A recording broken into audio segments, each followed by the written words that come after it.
So we come to the question about the Iliad.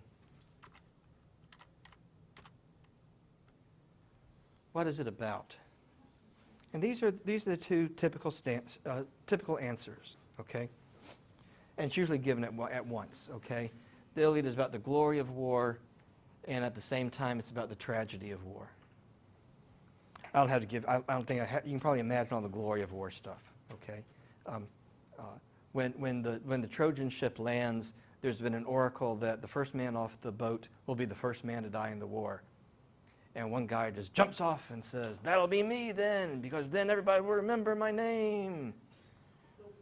Yeah, but that's that glory of war stuff. But at the same time, I've forgotten, right? But at the same time, this is not like a war fever kind of book.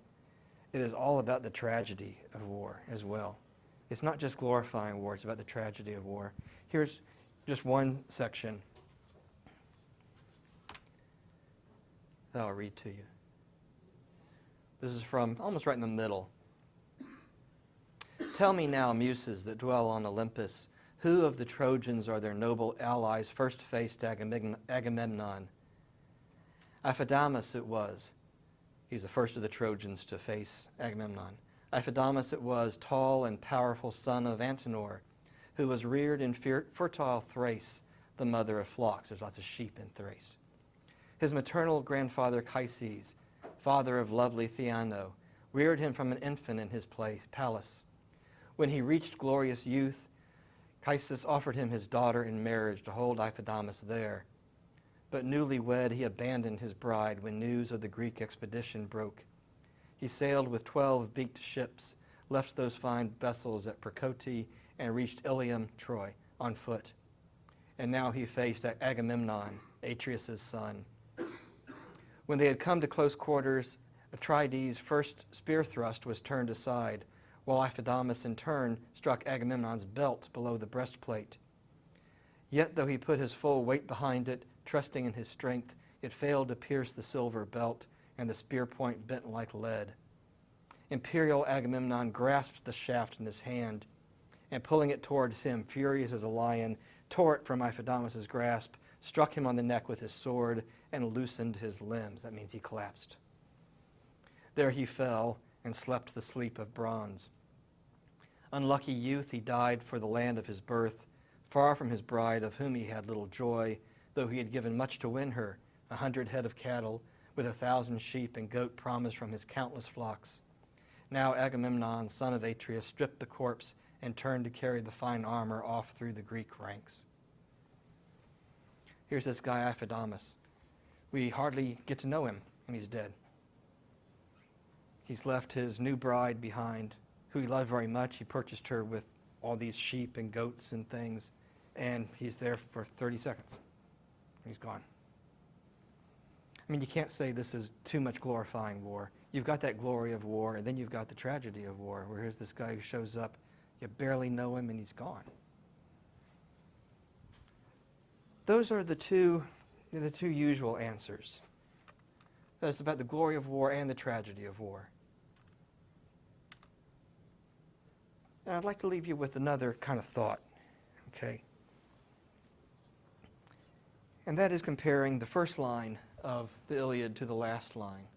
The first line, Goddess, sing of the wrath of Achilles, son of Peleus, that fateful wrath that brought countless sorrows on the Greeks and sent many valiant souls of warriors down to Hades, leaving their bodies as spoil for dogs and carrion birds. And then the very last line, such were the funeral rites of Hector. That what assuages Achilles' pride and his hubris and his anger and his wrath, which brings so much suffering to so many people, is sitting on the bench with Priam, recognizing a common humanity and reconciling. There's some kind of reconciliation there between Achilles and Priam on a personal level.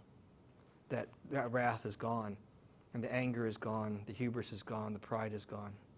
And I think that's really what Homer is getting at. The glory of war, the tragedy of war, they all play out in the story. I think it's about recognizing a common humanity And although you still have the political differences, there's that common humanity and personal reconciliation, that wrath and the anger fade away. They go away. It's broken. And the power of Achilles' wrath over him is broken. And I suggest that that's another way of thinking about what the Iliad is really all about. But that isn't the end of the Trojan War. That's the end of the Iliad. I thought I had another slide here. Okay. The death of Achilles comes very quickly.